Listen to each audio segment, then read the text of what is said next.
La muerte de Nacho Coronel pasmó a los tapatíos. Nadie tenía claro si se trataba de una buena o de una mala noticia.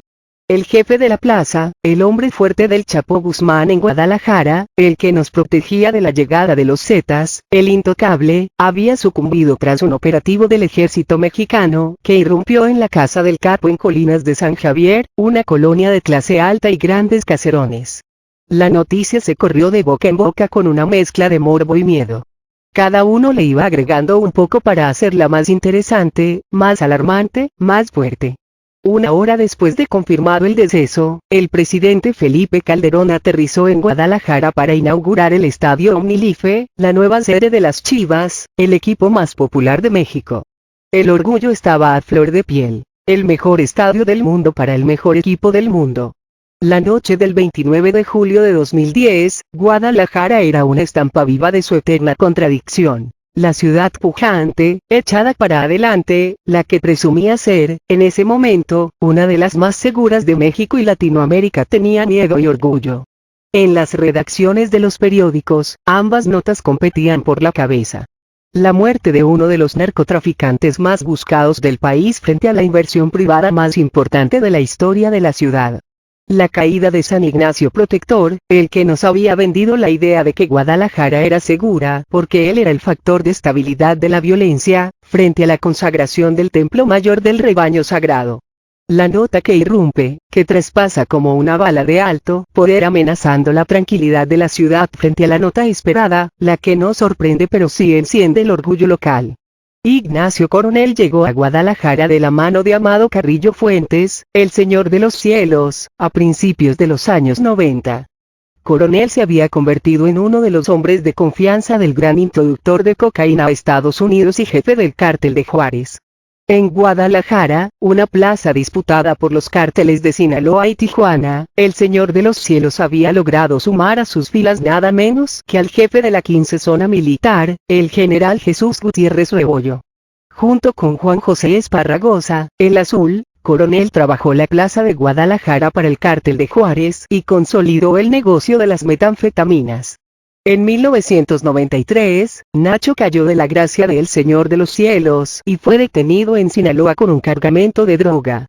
A los pocos días salió libre gracias a la intervención de un abogado enviado desde Guadalajara por la mano derecha de Guzmán Loera, el Mayo Zambada. Meses después, el comandante que lo detuvo fue asesinado, y Nacho se unió a las filas de Sinaloa. Fueron años de cambios acelerados en las mafias de la droga en Guadalajara. El asesinato del cardenal Posadas llevó a Joaquín El Chapo Guzmán Loera a la cárcel y convirtió a los Arellano Félix en el cártel más perseguido. La muerte de Amado Carrillo durante una operación de cirugía plástica y el rápido ascenso y caída del general Gutiérrez Rebollo, quien fue nombrado zar antidrogas y luego aprehendido por sus ligas con el cártel de Juárez, cambió radicalmente la situación de la Perla Tapatía. Vinieron los mejores años para la seguridad en la ciudad y también para Ignacio Coronel, que se convirtió en el King Office, el rey del cristal. Tras la fuga del Chapo Guzmán de la prisión de Puente Grande en 2001, Coronel participó en la reunión de capos en la que se creó la llamada Federación, el primer intento de unificación de un gran cártel. Nacho Coronel se quedó con el negocio de metanfetaminas y el control de Puerto de Manzanillo y los estados de Colima, Jalisco y Nayarit. 3 años después, la federación se rompió en una cruenta guerra interna que ganaron el Chapo y sus aliados, entre ellos el Mayo Zambada, el Azul Esparragosa y Nacho Coronel. Con la plaza bajo control y el negocio a la alza, el poder de Coronel floreció. Era el operador de confianza de Guzmán y tuvo infiltradas las instituciones policíacas y de justicia en Jalisco. Mientras que en decenas de ciudades de México la seguridad se salía de control y el crecimiento de los Zetas destrozaba la tranquilidad de plazas como Monterrey, Aguascalientes, Torreón y Cuernavaca, Guadalajara vivió su mejor momento. El mito de que los Zetas no entraban a Jalisco y Colima porque Nacho Coronel mandaba en esta plaza creció a gran velocidad y pasó de ser un rumor entre la fuente policíaca a una gran verdad creída y difundida por las clases medias y altas de la ciudad. Nacho nos protege a todos. Él tiene el mejor sistema de espionaje que la policía, y les pasa el pitazo cuando vienen los Zetas. Cuando pasa Nacho Coronel, los policías lo escoltan. Dicen que vive en Colima y se le vio en una boda con el gobernador. No es cierto, deciden otros, vive en Guadalajara a todo lujo. El Chapo se vino a vivir a Puerto Vallarta porque aquí lo protege Nacho, su poder crecía al mismo ritmo que los mitos y los rumores. La fiesta se acabó en abril de 2010, cuando en el Hotel Green Bay, de Riviera Nayarit, un comando vinculado a los Zetas capturó y mató a Alejandro, uno de los 3 hijos de Coronel, de solo 16 años. Nacho perdió el control. La venganza marcó los últimos meses de su vida. Ejecutó a todos los que habían participado en el secuestro y muerte de su hijo y fue hasta Hermosillo para secuestrar a la esposa de Héctor Beltrán Leiva, el H, pero 3 semanas después decidió regresarla viva con mensajes que aludían al respeto que se debía tener por las familias. La suerte del capo cambió. Las murmuraciones ahora señalaban que venían por él. Cuando se veían militares o marinos en la ciudad, de inmediato corría el rumor de que había detenido a Nacho Coronel. El capo sabía que su hora había llegado. Los últimos 15 días no salió de la casa de paseo de los Parques, en Colinas de San Javier, donde estaba resguardado. Hasta ahí llegaron los militares la tarde del 29 de julio de 2010. Cerraron las calles, tomaron las casas vecinas y fueron por él. Hubo balacera y detonaciones de granadas. Una bala en el tórax y otra en el abdomen acabaron con el capo, pero no con los mitos. La falta de una foto del cuerpo abatido en la casa donde fue capturado generó de inmediato el rumor de que en realidad no estaba muerto. El miedo se apoderó de los tapatíos, los rumores de venganzas por la muerte de Coronel y de que los Zetas tomarían la ciudad corrieron de inmediato. En silencio, Guadalajara lloraba la muerte de su protector, Estampa y la casa de paseo de los Parques. Cuando quisieron entregar la casa de paseo de los Parques a un centro de investigación estaba semidestruida. Los lavabos y excusados arrancados, algunos vidrios rotos, los pisos levantados. Había aún huellas de los antiguos moradores. Cuadernos abiertos con la tarea a medio hacer, libros de escuela, juguetes, cobijas y almohadas. Un tejido aún ensartado en las agujas con el estambre ya pardo por el polvo, todo tal como quedó el día de la huida, como si la vida cotidiana se hubiera congelado en el momento del pitazo. Sálganse que vienen por ustedes. Había también huellas de los nuevos moradores, los judiciales que cuidaban la casa incautada, botellas de brandy vacías, cajas de pizza en el suelo, refrescos a medias en los rincones, revistas malas, pésimas y pornográficas. Esta y otras propiedades incautadas al azul Esparragosa tras su detención en los años 90 se ofrecieron a centros universitarios y de beneficencia social. Era una forma de regresar a la sociedad el producto de la guerra al narco. El centro de investigación al que le ofrecieron la finca declinó la oferta. Meses después, una casa hogar para niñas desamparadas la aceptó y en ella atendió y dio hogar por varios años a 40 niñas. Un buen día comenzaron las presiones del gobierno para que desalojaran la casa. Primero argumentaron quejas de los vecinos, que insistían que en la colonia no estaba permitido que hubiera un hospicio y que era muy molesto vivir al lado de tantas niñas pobres. Después sostuvieron que las niñas deberían ir a un mejor lugar y que la fundación no tenía los recursos suficientes para mantenerlas. Finalmente les encontraron un nuevo hogar a las niñas en Tepatitlán, bajo la custodia de una monja, y obligaron a la fundación a dejar la casa. A los pocos meses del desalojo, el Azul recuperó sus casas y terrenos que el gobierno, con gran diligencia y eficiencia, hizo el favor de limpiar de inquilinos, para que no hubiera problemas con la posesión. Ahí, en la finca que ya había sido cateada e incautada por la Procuraduría General de la República, PGR, cedida a una institución de beneficencia y devuelta a un narcotraficante, gracias a los buenos oficios de jueces y funcionarios, en esa misma casa fue casado Nacho Coronel. Nacho Coronel no se fue solo. Detrás de la muerte del protector llegaron las ejecuciones, algunas de ellas a grandes personajes, otras, la mayoría, a sicarios y traficantes menores. Uno de los peces gordos ejecutados fue Gilberto, el Gil, Murillo, un ex policía de la Dirección Federal de Seguridad, que manejaba los asuntos vinculados al Poder Judicial para el cártel del Chapo. Instalado como secretario de juzgado de segunda instancia movía a su antojo expedientes judiciales. Avecindado en Puerto Vallarta, Murillo era un tipo afable que no dudaba en avisarle a las personas que iba a afectar judicialmente con sus maniobras o en ofrecer matar a quien le había bajado la novia a un compañero de cantina. Lo mataron a plena luz del día mientras circulaba por la avenida 8 de Julio, unos metros antes de llegar al periférico. Un auto Central lo alcanzó y desde ahí le dispararon 8 tiros. Nadie más salió lesionado. Vino después el asesinato de Javier García Morales.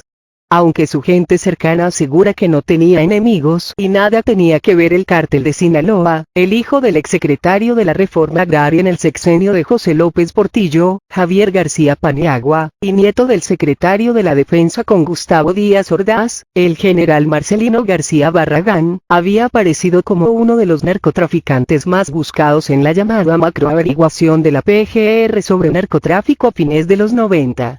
Nunca fue capturado.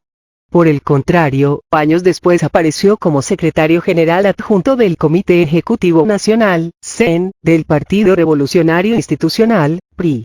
A García Morales lo ejecutaron en un café de la colonia Providencia a las 11 de la mañana. Alguien lo había citado ahí para un asunto de negocios. Lo pusieron, dicen sus amigos, en la iglesia de la Madre de Dios, en contraesquina del café. Lo estaban esperando un sicario y un motociclista. Cuando García Morales llegó, solo, entregó las llaves al valet parking y se dirigió a la entrada del café. El sicario cruzó la avenida Providencia en diagonal con la pistola en la mano apuntando al suelo. Llamó a García Morales por su nombre y, cuando este volteó, levantó un poco la pistola y le tiró el primer balazo en una pierna. Inmovilizado y en el suelo, Javiercito, como se le conocía en el ambiente político, recibió otros 4 tiros en el pecho y cabeza. La moto se emparejó a la altura del sicario y, tras el último disparo, arrancó en sentido contrario por Providencia. Mientras todos los testigos volteaban a ver la moto, el sicario se retiró caminando por la calle Bogotá, donde otro cómplice ya lo esperaba. Las ejecuciones siguieron. No había un patrón definido, tampoco una reivindicación. Era un simple cambio de mando, de cuadros, de aliados, pero salvo algunos sobresaltos, la vida seguía en la ciudad. Estampa segundo ¿dónde estás, pinche enano? Cuando salió del circo con el enano en brazos soltó la carcajada. De todas las travesuras, abusos de autoridad, desplantes que había hecho en su vida este era sin duda el peor. Siempre había querido tener un enano, era el delirio de alcohol con sus amigos. Desde que cumplió 16 años, en medio de aquella borrachera se prometió a sí mismo que tendría un enano. ¿A poco no sería de poca madre tener un enano que nos traiga los tragos? Lo pagó de contado y en dólares. Todavía tuvo el arrojo de regatear: ¿cuánto si me llevo al enano y la cebra? Pero el dueño del circo ya se sentía lo suficientemente mal con haber vendido al enano payaso como para encima vender la cebra. Era un circo pobre, pero no un pobre circo. El caso es que le habían llegado al precio, le ofrecieron una cifra que el circo no había visto junta en su vida, y lo vendió. Ahora sí, cabrones, ya tenemos quien nos haga los tragos, nos limpie las botas y nos pase el encendedor cuando se nos caiga debajo de la mesa. La banda celebró la ocurrencia del jefe. Si algo habían aprendido desde que estaban en la prepa, es que con el jefe no les faltaría nada, siempre estarían protegidos de los enemigos, de la policía, de la justicia y hasta de sus propias pendejadas. A cambio solo había que festejar cuanto chiste u ocurrencia tuviera. El jefe era jefe porque era hijo del mero jefe. El tigrito creció con la absoluta certeza de la impunidad. Su abuelo había sido gobernador del estado. Su padre, médico, creció en las filas del partidazo, un verdadero cachorro de la revolución, en los tiempos en que a los cachorros los seleccionaban conforme a sus cualidades. Había los obedientes, los bravos, los entrañables. La revolución los necesitaba a todos en el partido, pero a cada uno en su lugar. El padre era de los bravos, de los que sabían morder aunque aparentara ser de clase. El tigrito, por el contrario, era un cachorro echado a perder. Los primeros jales fueron al amparo de su padre, o más bien, de la gente de su padre. Desde las oficinas de la Dirección Federal de Seguridad, el muchacho realizó sus primeros secuestros express, levantones de fin de semana a amigos ricos con los que se codeaba en el hípico o en el racket club. Era un negocio de cuates, decía él. no les hacemos nada, solo es para que colaboren con la causa, con que salga pa'l pedo y la coca ya la hicimos, y por supuesto todos se lo festejaban, incluido el enano, ahora rebautizado como Memito, que a esas alturas ya traía una pistola 45 que caía un poco abajo de la rodilla. Pasar del secuestro al tráfico fue solo cuestión de oportunidades. Su padre tenía el encargo del régimen de cuidar que el negocio de las drogas no se saliera de madre, como acostumbraban decir en el rancho. A chingadazos, pero el tigre los metió en cintura, puso cuotas de todo, de volumen, de mochada y niveles de involucramiento. Si alguien se salía del orden, pasaba a mejor vida. Así aprendió Memito que en el crimen organizado lo primero es el orden. Nadie trae una pistola más grande que la del jefe, nadie trae una vieja mejor que la del jefe, y el respeto se gana obedeciendo. Ese martes Memito no estaba. La artritis le estaba deformando los huesos, y los dolores, aunque nunca se quejara enfrente de su jefe, eran ya insoportables.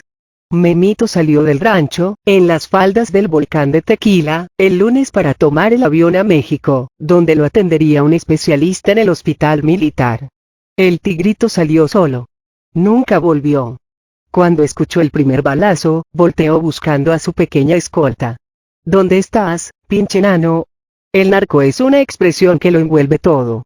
En Guadalajara es el crimen organizado, el inversionista más importante, la explicación de cualquier fortuna y la de cualquier infortunio. Todo lo que pasa, lo bueno y lo malo, se explica con el fenómeno del narco, una noción tan falsa como extendida. El narco se convirtió en el leitmotiv de la narrativa de Guadalajara. El índice criminal subió, bajó y volvió a subir a causa del narco. Los tapatíos no pensaron que el índice de muertes por cada 100.000 habitantes había caído de 19 a 4 por los buenos oficios del gobierno, sino porque el narco había dejado de pelear la plaza. Una parte de esa visión es absolutamente correcta y real. Desde que el general Gutiérrez Rebollo cayó en desgracia, las ejecuciones bajaron en la zona metropolitana de Guadalajara. No había quien le peleara la plaza a la sociedad Guzmán Coronel, y Guadalajara se quedó solo con los muertos de cada día, los que no estaban vinculados al tráfico de drogas, pero no menos importante para la reducción de la violencia, fue la reconstrucción de la Procuraduría, la creación de un grupo antisecuestros de alto nivel, la limpia de policías municipales, etc. Pero para efectos populares, la época de la Pax Narca comenzó cuando hubo un solo líder, la gente del Chapo, y dos grandes operadores, Nacho Coronel y el Lobo Valencia. Ordenados, socialmente rechazados, pero en el fondo aceptados, los narcos estaban en todos lados y en todos lados estaba el narco, pero Guadalajara estaba en paz. De vez en vez ocurría algún evento sangriento relacionado con el narcotráfico, pero el nivel de tolerancia era cada día mayor.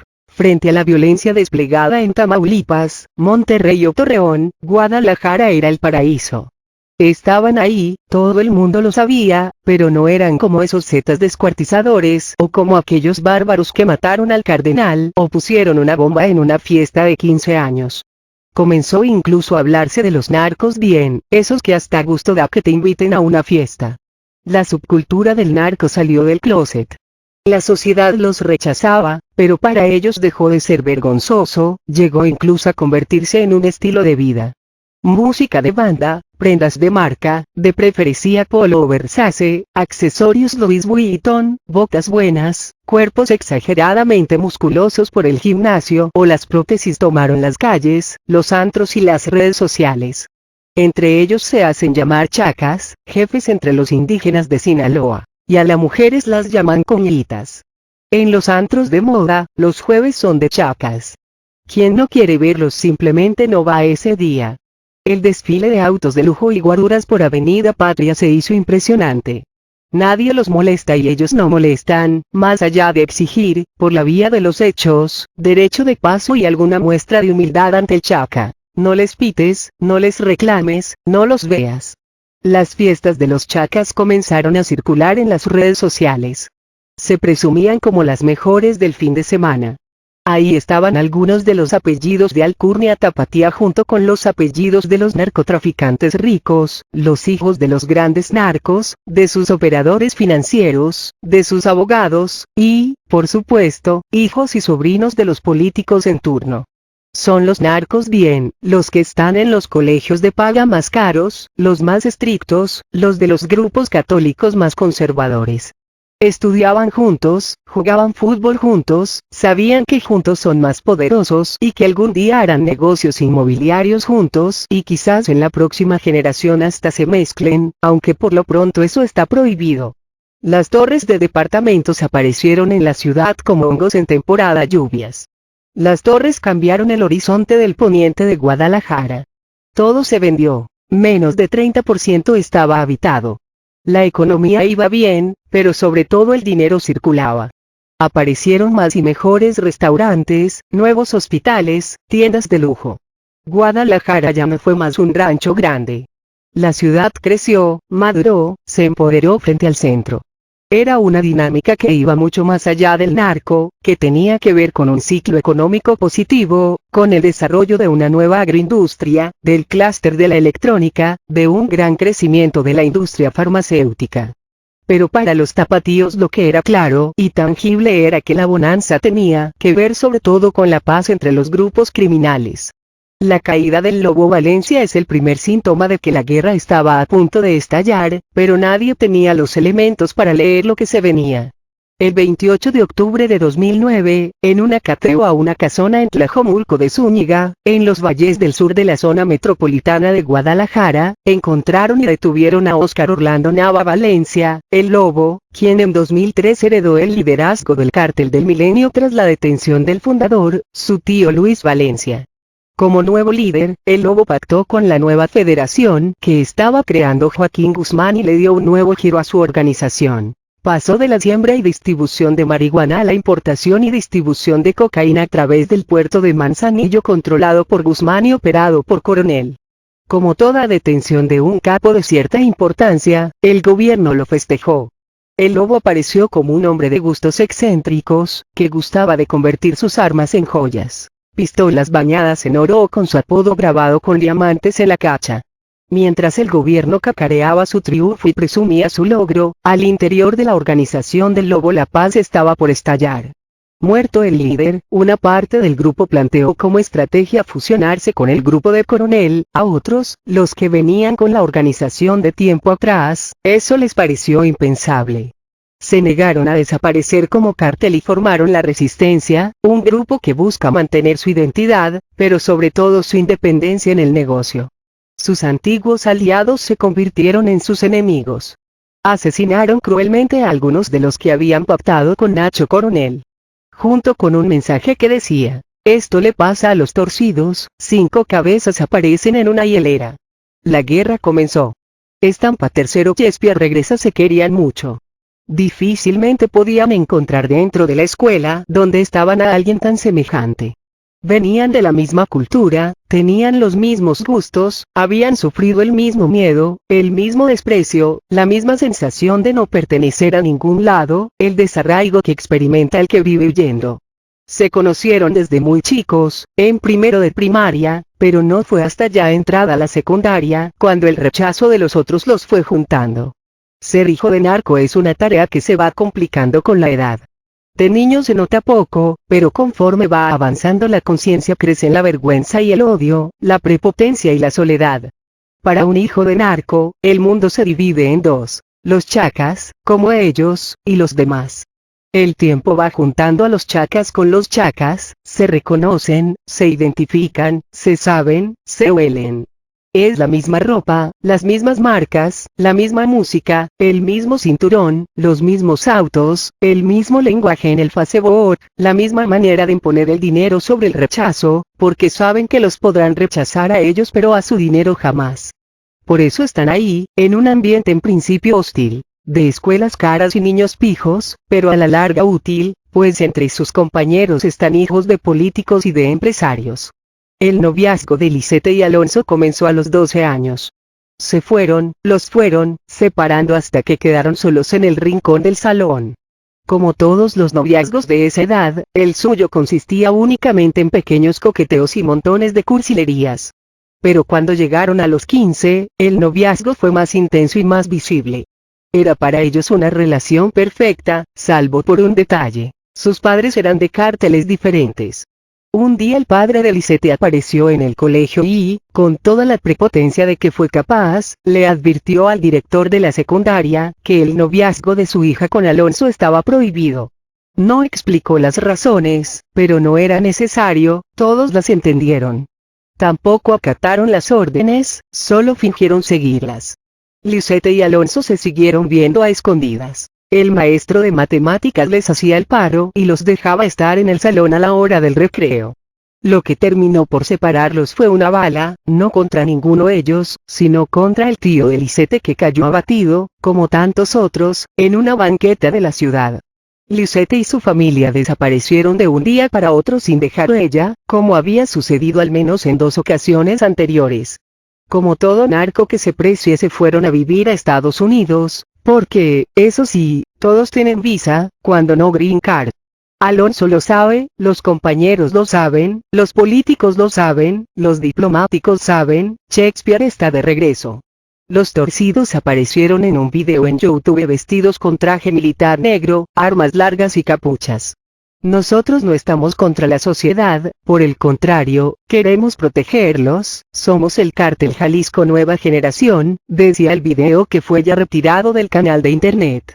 Asumidos como cartel protector de la sociedad jalisciense, los torcidos buscaron llamar la atención del gran jefe, declarando la guerra a los Zetas. Aparecieron los primeros bloqueos como desplantes de fuerza, pero sin tocar a la población civil. Hubo más cabezas, y ejecuciones. Comenzaron a hacerse evidentes los signos de que algo realmente se rompió. La caída de Nacho Coronel fue el punto de quiebre. Tras unos días de tranquilidad comenzó la descomposición y el reacomodo. En un arranque violento, el cártel Nueva Generación se asumió como matazetas. El nuevo cártel le declaró la guerra a la Organización del Norte, y en septiembre de 2011 fueron hasta Boca del Río, Veracruz, a hacer una ofrenda de 35 cadáveres justo frente a la reunión de procuradores de los estados. La respuesta tardó, pero llegó. Los Zetas, urgidos de un brazo armado en Jalisco, hicieron un pacto con la Organización de la Resistencia, a la que proveyeron de armas y sueldos para su estructura. 2 meses después, debajo de los inconclusos arcos del milenio, en Guadalajara, los Zetas y sus nuevos socios abandonan 26 cadáveres, algunos de ellos vinculados al cártel Nueva Generación, pero la mayoría inocentes. La secuencia continuó. Los 23 muertos del grupo de los Zetas, colgados y descabezados en Nuevo Laredo, Tamaulipas, fueron vengados con 18 descuartizados, en la carretera de Guadalajara a Chapala, y 49 más en Cadereyta, Nuevo León. La persecución de la Policía Federal se hizo presente. La detención de 2 de los mandos principales del cártel Nueva Generación, Eric Valencia, el 85, y Nemesio Oseguera, el Mencho, generó el peor día de terror en la ciudad. Tras un operativo en el que la Policía Federal utilizó un colegio del Opus Dei con niños dentro como base de operaciones, el cártel respondió con una serie de narcobloqueos que paralizaron la ciudad, primero por un problema vial, pero sobre todo por el miedo. La tarde del viernes 9 de marzo de 2012, Guadalajara se arrepintió de todo el consentimiento que había tenido con el narco a lo largo de los años. La persecución continuó.